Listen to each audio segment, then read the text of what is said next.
Iran ने धमकी दी है कि अगर अमेरिका या इजराइल ने दोबारा हमला किया तो अपने यूरेनियम को वेपन्स ग्रेड तक इनरिच कर सकता है। अब ये बात ईरान के पार्लियामेंट कमीशन के स्पोक पर्सन ने एक्स पर पोस्ट करके किया है।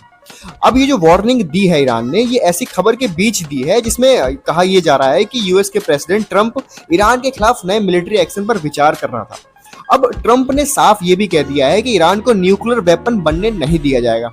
और ट्रंप ने इसी हफ्ते इंटरव्यू में कहा कि अमेरिका ईरान के यूरेनियम स्टॉक पाइल पर क्लोजली मॉनिटर कर रहा है और उन्होंने एक वार्निंग भी दी है, अगर कोई भी उस जगह के आसपास पहुंचने की कोशिश करेगा तो अमेरिका तुरंत मिलिट्री एक्शन ले लेगा।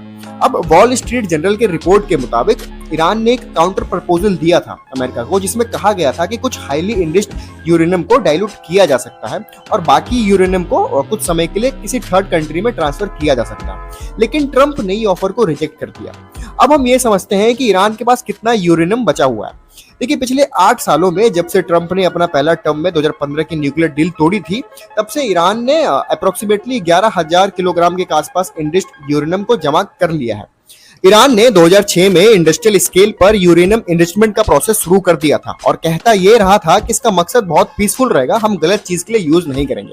अब देखिए, यूएन के न्यूक्लियर वॉचडॉग आईएईए के मुताबिक ईरान के स्टॉकपाइल में लगभग 440 किलोग्राम यूरेनियम जो है वो 60% प्योरिटी तक इनरिच्ड हो चुका है। और ये समझना जरूरी है कि जैसे जैसे यूरेनियम का कंसेंट्रेशन बढ़ता है, इनरिचमेंट आसान होता जाता है। देखिए, 0 से 20% तक पहुंचना यूरेनियम का प्योरिटी जो होती है वो बहुत मुश्किल होती है, लेकिन 60 से 90% तक यूरेनियम को इनरिच्ड करना टेक्निकली काफी आसान होता है। अब सबसे बड़ा सवाल कि ये यूरेनियम है कहां पे।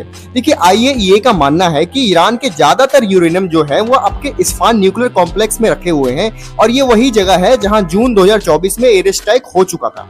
अब आईएईए के चीफ का कहना है, उनका मानना है कि हाईली इनरिच्ड यूरेनियम जो है उनका बड़ा हिस्सा जून 2025 में जब 12 दिन का लड़ाई शुरू हुआ था तब वहीं था और तब से वहीं पे है।